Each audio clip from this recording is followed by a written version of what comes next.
We're actually going to talk in this video about both care as value and the caring person. So first, care as value.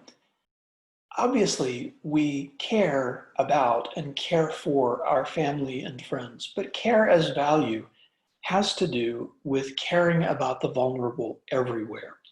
One of the ways we can see whether society or what value society places on caring is by looking at what value we place on the work of mothers, child care workers, nurses, and those who are involved in elder care, paid or unpaid.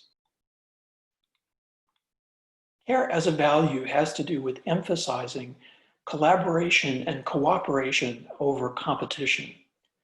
Care as a value values interdependency over independence. And the idea of care as a value is based on the essentially universal experience of having been cared for and of caring for others. Other examples of caregivers, in addition to mothers, childcare workers, nurses, and so forth, are older siblings caring for their younger siblings, the captain of an athletic team caring for the other players on the team, peer tutors who are working with one another in order to promote one another's academic performance. For instance, when there's something you can't do, like you're really bad at statistics in your sociology or psychology course, and another student tutors you in it so you can pass the exam and pass the course, that's an example of caring. If we're paying attention to our experience in the way that Virginia Held wants us to do, we think back and reflect on our experiences of being taken care of as a child when we're sick or being taken care of by a peer in one situation or another. Reflection on those experiences will lead us to value caring relationships. That includes caring about how others feel, the effects that we have on other people. So a few years ago, I had to fire a friend, so to speak, because he constantly said insulting and hurtful things to me. And maybe he didn't realize he was doing it. I'm going to assume that he didn't. So my first step was to say, what you're saying is hurting me. If you don't intend to hurt me, maybe you could be more sensitive to how I might feel about what you're saying and try not to say those hurtful things. His response was to say, accept me as I am, or let's not be friends. He was someone who didn't value sensitivity to others. Probably he had not had such great experiences of caring growing up.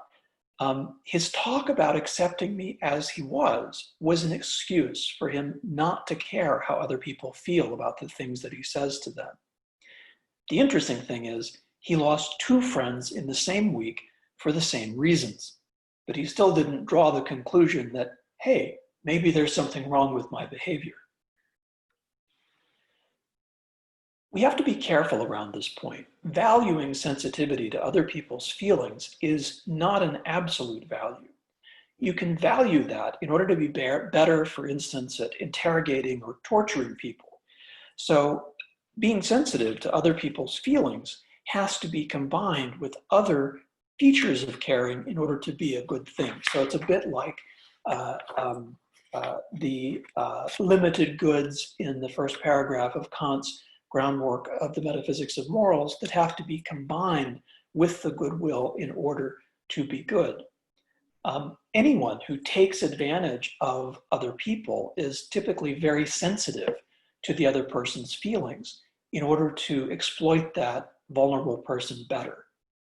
For example, if I make you think that I love you so that I can get you to lend me money I never intend to pay back, or I also make you think I love you so that I can get sexual satisfaction. You think we're in a relationship, but I'm not really committed to anything except my own pleasure. In order to have a mutually caring relationship with one another, we have to care about how other people feel about the things that we say and do. Now we're going to turn to the caring person's attitudes.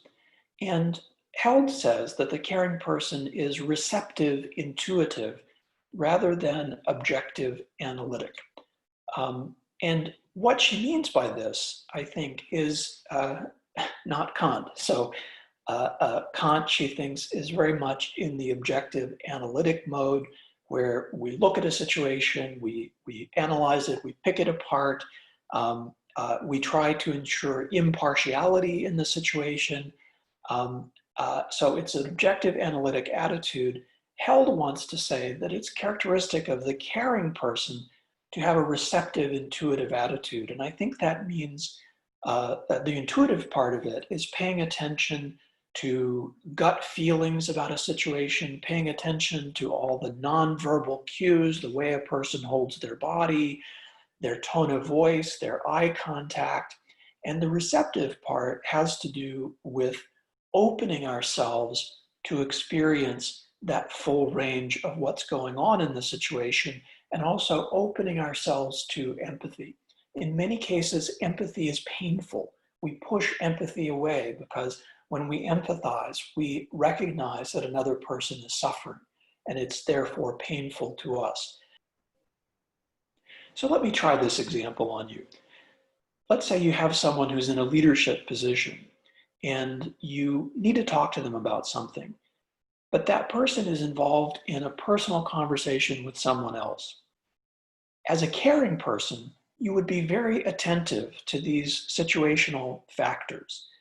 And you wouldn't interrupt the personal conversation, at least if the work business that you needed to talk about was not really urgent.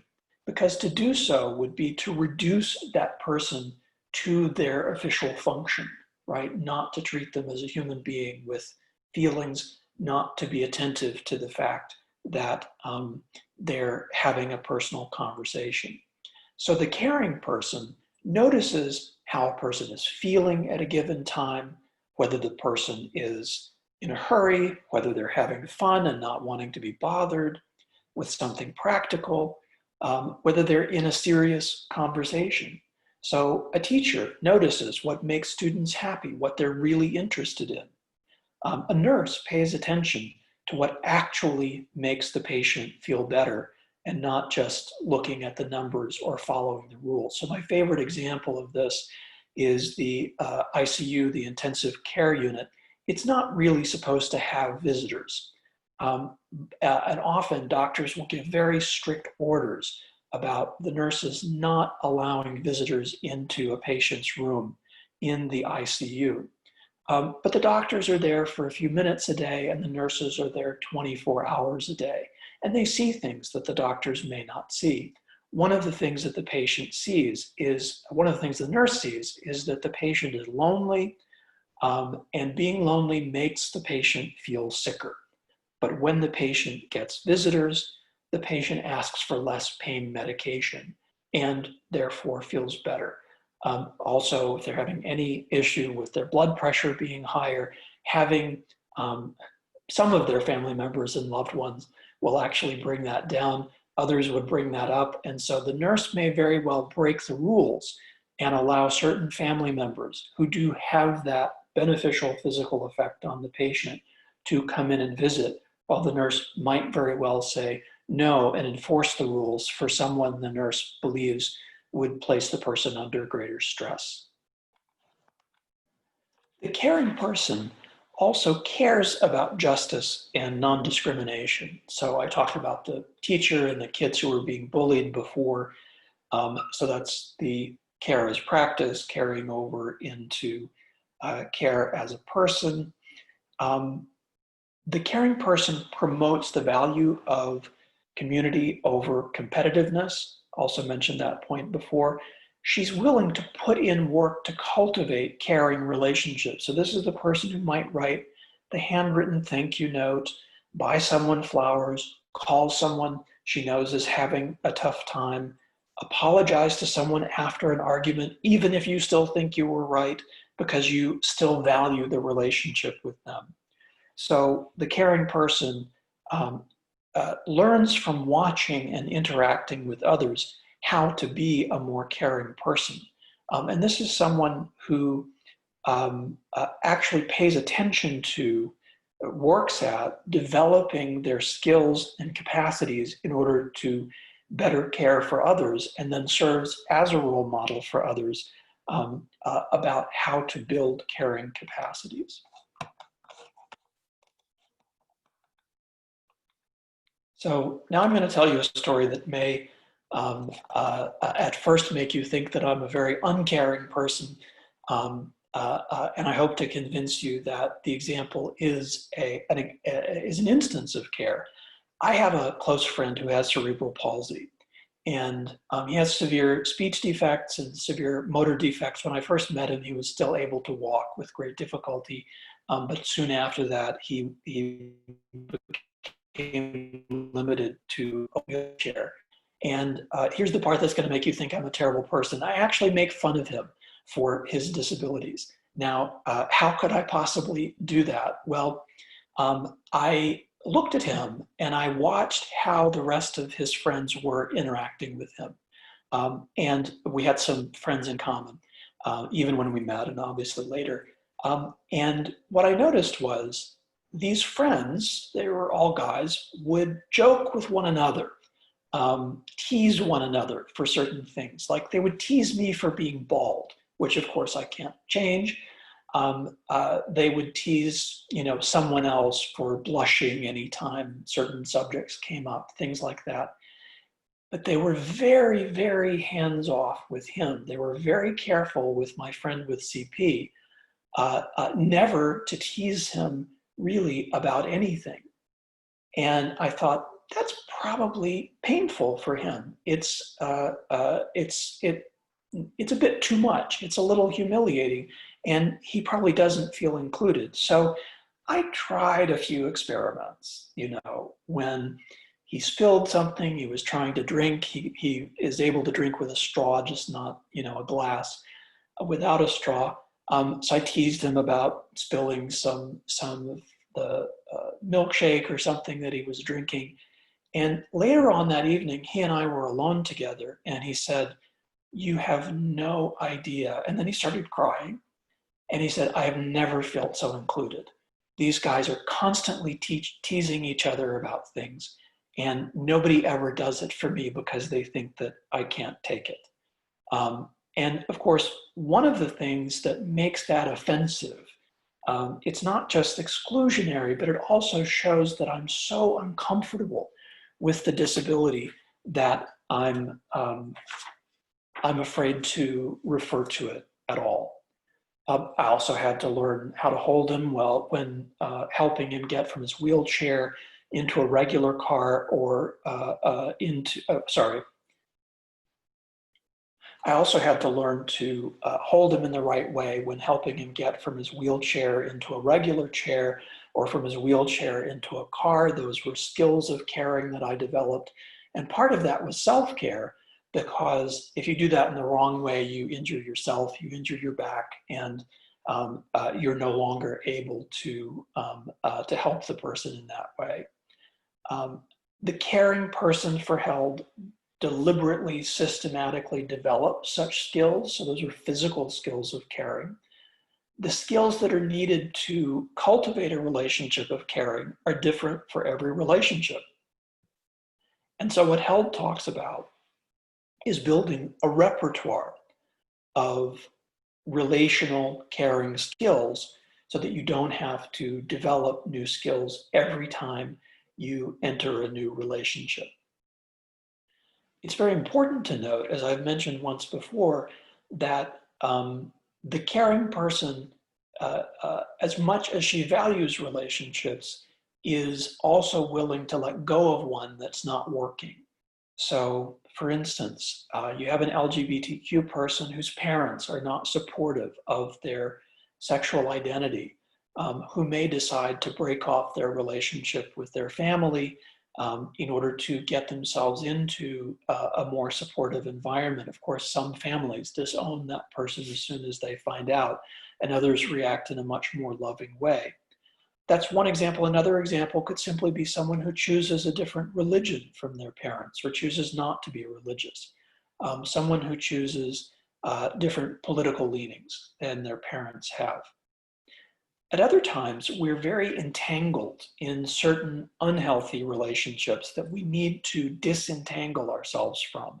And that's an act of care toward self. It can also be an act of care toward the people we're in the dysfunctional relationships with.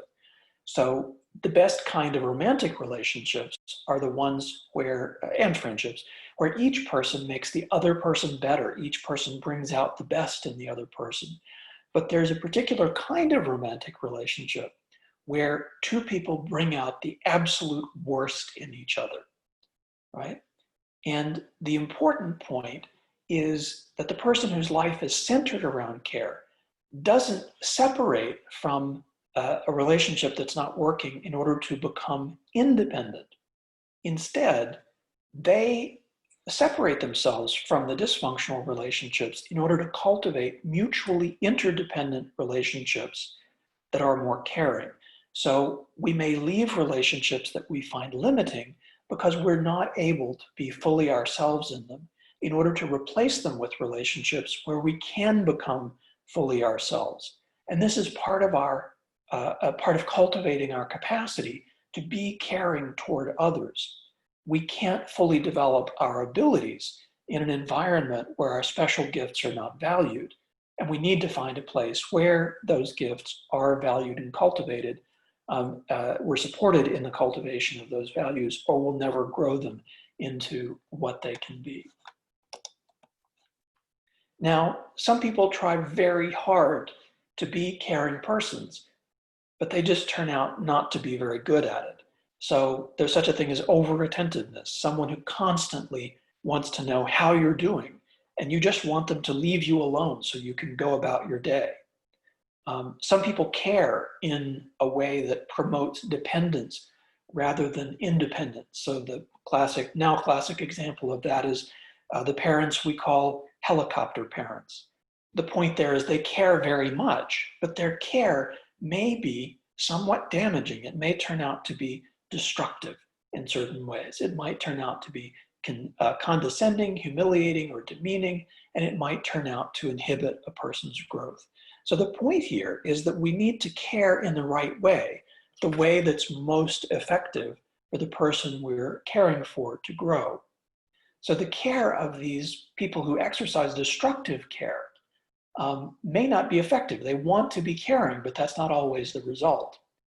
You can compare that to having a caring relationship with a disabled friend. If you constantly pity them, and I gave that example of this earlier, it's going to get on their nerves and make them think that you think you're superior to them. So pitying is a way of looking down on someone. The caring person, the person who's exercising constructive care, notices when their friend needs something, but doesn't call attention constantly to the disability. They focus instead on the person's abilities, except for those teasing cases that I talked about earlier. And again, the caring person cares and notices how the other person feels, not just how they feel at a given time, although that's part of it, but how they feel about our words and actions toward them over time. One more element, and this is towards the bottom of the slide.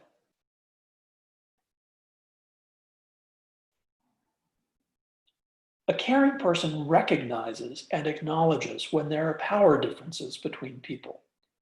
They work to empower those who are less powerful and more vulnerable. So in the classroom, there's a difference in power between the teacher and the students. The good teacher works to empower students so they'll become hopefully superior to their teachers one day in some area of life. They'll go beyond the teacher, and the teacher should want that. And you could compare that to a wealthy person who doesn't just give money to the poor, but who teaches the poor business skills that can make them much more prosperous financially in the future. So that's an outline. There's much more in the chapter on the caring person, but that's an outline of the main points that Held makes there.